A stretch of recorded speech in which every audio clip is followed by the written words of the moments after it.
बच्चों चलिए प्रश्न को देखते हैं। तो प्रश्न है प्रोटीन की संरचना पर विकृतीकरण का क्या प्रभाव होता है। तो चलिए बच्चों इस प्रश्न की मुख्य अवधारणा की बात करें तो इस प्रश्न की मुख्य अवधारणा होगी अवधारणा। तो बच्चों मुख्य अवधारणा में अगर हम बात करें तो बच्चों प्रोटीन में पॉलीपेप्टाइड श्रृंखला आपस में अंतर आणविक हाइड्रोजन बंध बनाकर प्रोटीन की द्वितीयक व तृतीयक संरचना बनाती है। तो बच्चों तो प्रोटीन के विकृतीकरण के दौरान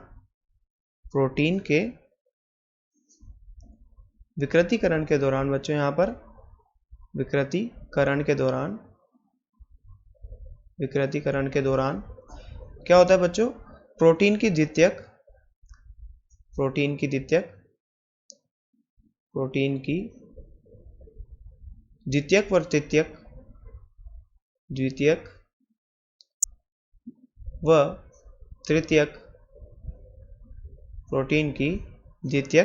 व तृतीयक संरचनाएं नष्ट हो जाती है।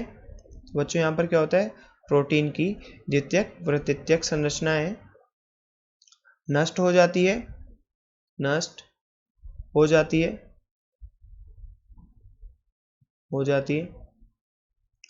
परंतु प्राथमिक संरचना अप्रभावित रहती है। तो बच्चों यहाँ पर क्या होता है, प्राथमिक संरचना अप्रभावित रहती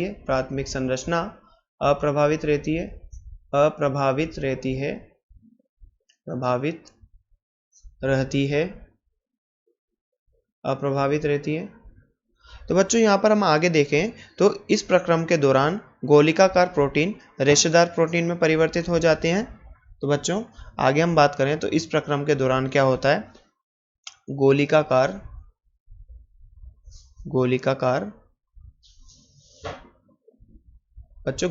प्रोटीन किस में बदल जाता है, रेशेदार प्रोटीनों में परिवर्तित हो जाते हैं। रेशेदार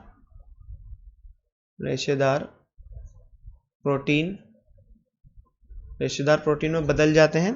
तो बच्चों रेशेदार प्रोटीन में बदलने के कारण क्या होता है, इनकी जैविक सक्रियता समाप्त हो जाती है। अतः इनकी जैविक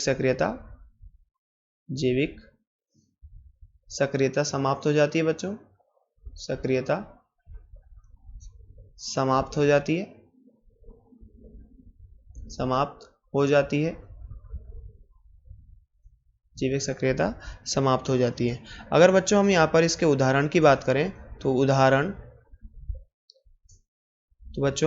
उदाहरण देखें यहाँ पर इनके। तो पहला उदाहरण,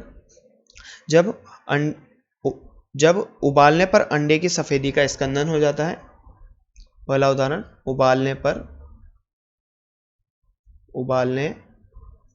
उबालने पर अंडे की सफेदी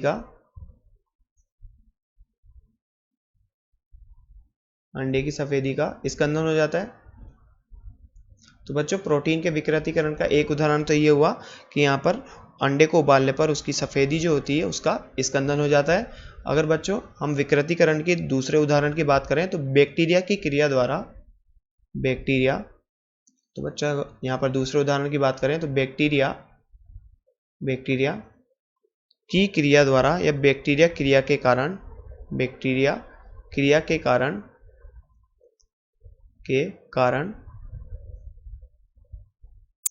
बच्चों क्या होता है, यहाँ पर दही का जमना।